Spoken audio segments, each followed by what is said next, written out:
ಹರೇ ಕೃಷ್ಣ. ಭಗವದ್ಗೀತೆ ಅಧ್ಯಾಯ 2. ಶ್ಲೋಕದ ಅನುವಾದ ಹಾಗೂ ಶ್ಲೋಕದ ಭಾವಾರ್ಥ. ಶ್ಲೋಕ 16. ನ ಸತೋ ವಿದ್ಯತೆ ಭಾವೋ ನ ಭಾವೋ ವಿದ್ಯತೆ ಸತಃ ಉಭಯೋರಪಿ ದೃಷ್ಟೋಂತತ್ವ ನಯೋಂತತ್ವದರ್ಶಿಭಿಃ. ಅನುವಾದ: ಅಸ್ತಿತ್ವದಲ್ಲಿಲ್ಲದಿರುವುದು ಅಂದರೆ ಐಹಿಕ ದೇಹ, ಉಳಿಯುವುದಿಲ್ಲ ಮತ್ತು ನಿರಂತರವಾದದ್ದು ಅಂದರೆ ಆತ್ಮ ಬದಲಾವಣೆ ಹೊಂದುವುದಿಲ್ಲ ಎಂದು ಅಧ್ಯಯನ ಮಾಡಿ ತತ್ವದರ್ಶಿಗಳು ಈ ನಿರ್ಣಯಕ್ಕೆ ಬಂದಿದ್ದಾರೆ.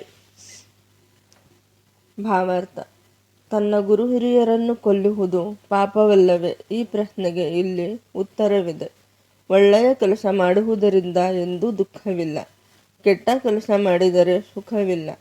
ಕೆಲವೊಮ್ಮೆ ಕೆಟ್ಟ ಕೆಲಸ ಮಾಡುವವರು ಸುಖವಾಗಿ ಇರುವಂತೆ ಕಾಣಿಸಿದರೂ ಕೂಡ ಅದು ತಾತ್ಕಾಲಿಕ. ಅಧರ್ಮದ ಹಾದಿಯನ್ನು ತುಳಿದವರು ಎಂದೂ ಯಶಸ್ಸನ್ನು ಕಾಣಲು ಸಾಧ್ಯವಿಲ್ಲ. ಧರ್ಮ ರಕ್ಷಣೆಯ ಹಾದಿಯಲ್ಲಿ ನನ್ನವರು ಎನ್ನುವುದು ಸಲ್ಲದು. ಜಗತ್ತಿನ ತತ್ವವನ್ನು ಸಾಕ್ಷಾತ್ಕಾರ ಮಾಡಿಕೊಂಡ ಜ್ಞಾನಿಗಳು ಕಂಡುಕೊಂಡ ಕೊನೆಯ ಸತ್ಯ ಇದು. ಬದಲಾವಣೆ ಹೊಂದುತ್ತಿರುವ ದೇಹಕ್ಕೆ ಉಳಿವು ಎನ್ನುವುದಿಲ್ಲ.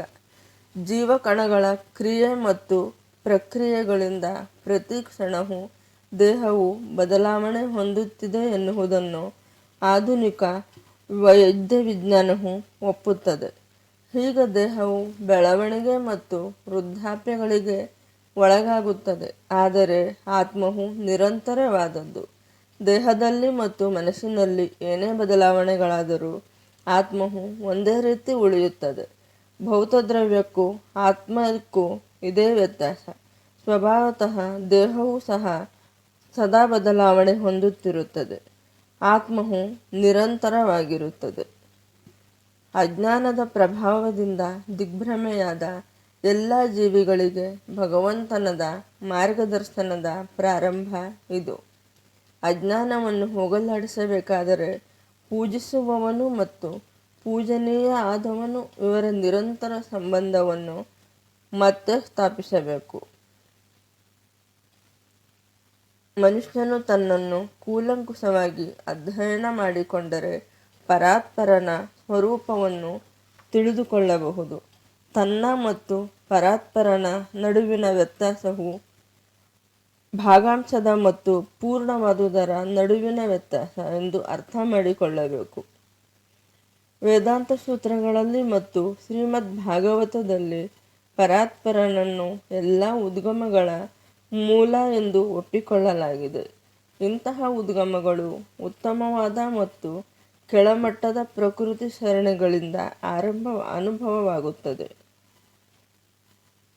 ಶಕ್ತಿ ಮತ್ತು ಶಕ್ತಿಮಾನ್ ಇವೆರಡಕ್ಕೂ ವ್ಯತ್ಯಾಸವಿಲ್ಲದಿದ್ದರೂ ಶಕ್ತಿಮಾನ್ ಪರಮೋಚ್ಚವೆಂದು ಸ್ವೀಕರಿಸಲಾಗಿದೆ ಮತ್ತು ಶಕ್ತಿ ಅಥವಾ ಪ್ರಕೃತಿಯನ್ನು ಅಧೀನವಾದದ್ದು ಎಂದು ಸ್ವೀಕರಿಸಲಾಗಿದೆ.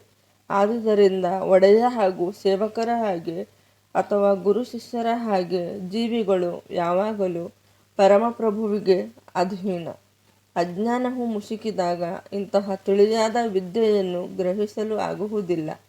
ಇಂತಹ ಅಜ್ಞಾನವನ್ನು ಹೊಡೆದೋಡಿಸುವುದಕ್ಕಾಗಿ ಎಲ್ಲ ಕಾಲದ ಎಲ್ಲ ಜೀವಿಗಳ ಜ್ಞಾನೋದಯಕ್ಕಾಗಿ ಭಗವಂತನು ಭಗವದ್ಗೀತೆಯನ್ನು ಉಪದೇಶಿಸುತ್ತಾನೆ. ಶ್ಲೋಕ 17. ಅವಿನಾಶಿತು ತದ್ ವಿದ್ಧಿ ಯೇನ ಸರ್ವಮಿದಂ ತತಂ ವಿನಾಶಮವ್ಯಯಸ್ಯಾಶ್ಚ ನ ಕಶ್ಚಿತ್ ಕರ್ತುಮರ್ಹತಿ. ಅನುವಾದ: ದೇಹವನ್ನು ಯಾವುದು ವ್ಯಾಪಿಸಿದೆಯೋ ಅದು ಅವಿನಾಶಿ ಎಂದು ನೀವು ತಿಳಿಯಬೇಕು. ನಾಶವಿಲ್ಲದ ಆತ್ಮವನ್ನು ಯಾರೂ ನಾಶ ಮಾಡಲಾರರು. ಈ ಶ್ಲೋಕವು ದೇಹವನ್ನೆಲ್ಲ ಆವರಿಸಿರುವ ಆತ್ಮದ ನಿಜವಾದ ಸ್ವರೂಪವನ್ನು ಇನ್ನೂ ಸ್ಪಷ್ಟವಾಗಿ ವಿವರಿಸುತ್ತದೆ. ದೇಹವನ್ನೆಲ್ಲ ವ್ಯಾಪಿಸಿರುವುದು ಯಾವುದು ಎಂದು ಎಲ್ಲರಿಗೂ ಗೊತ್ತು. ಇದೇ ಪ್ರಜ್ಞೆ. ಭಾಗಶಃ ಅಥವಾ ಪೂರ್ಣವಾಗಿ ದೇಹವು ಅನುಭವಿಸುವ ನೋವು ಮತ್ತು ಸುಖಗಳ ಪ್ರಜ್ಞೆ ಪ್ರತಿಯೊಬ್ಬರಿಗೂ ಇರುತ್ತದೆ. ಪ್ರಜ್ಞೆಯು ಆವರಿಸಿರುವುದು ಆಯಾ ಮನುಷ್ಯನ ದೇಹದಲ್ಲಿ ಮಾತ್ರ. ಒಂದು ದೇಹದ ನೋವುಗಳು ಸುಖಗಳು ಇನ್ನೊಂದು ದೇಹಕ್ಕೆ ತಿಳಿಯುವುದಿಲ್ಲ. ಆದುದರಿಂದ ಪ್ರತಿ ದೇಹದಲ್ಲಿಯೂ ಒಂದು ಪ್ರತ್ಯೇಕ ಆತ್ಮವಿರುತ್ತದೆ. ಆತ್ಮದ ಅಸ್ತಿತ್ವದ ಲಕ್ಷಣವು ವೈಯಕ್ತಿಕ ಪ್ರಜ್ಞೆಯಾಗಿ ಕಾಣಿಸಿಕೊಳ್ಳುತ್ತದೆ. ಒಂದು ಕೂದಲಿನ ಮನೆಯನ್ನು 100 ಭಾಗಗಳನ್ನಾಗಿ ಮಾಡಿ ಪ್ರತಿಯೊಂದು ಭಾಗವನ್ನು ಮತ್ತೆ ಒಂದು 100 ಭಾಗಗಳನ್ನಾಗಿ ಮಾಡಿದರೆ ಪ್ರತಿ ಭಾಗವು ಆತ್ಮದ ಗಾತ್ರವನ್ನು ತೋರಿಸುತ್ತದೆ. ಆತ್ಮದ ಅಣುಗಳಿಗೆ ಲೆಕ್ಕವೇ ಇಲ್ಲ. ಇವುಗಳ ಗಾತ್ರ ಒಂದು ಕೂದಲಿನ ಮನೆಯ 10,000 ಭಾಗಗಳಲ್ಲಿ ಒಂದು ಭಾಗ. ಆದುದರಿಂದ ಆತ್ಮದ ಪ್ರತಿ ಬಿಡಿ ಅಣುವು ಒಂದು ಆಧ್ಯಾತ್ಮಿಕ ಅಣು. ಇದು ಭೌತ ದ್ರವ್ಯದ ಅಣುಗಳಿಗಿಂತ ಸಣ್ಣದು.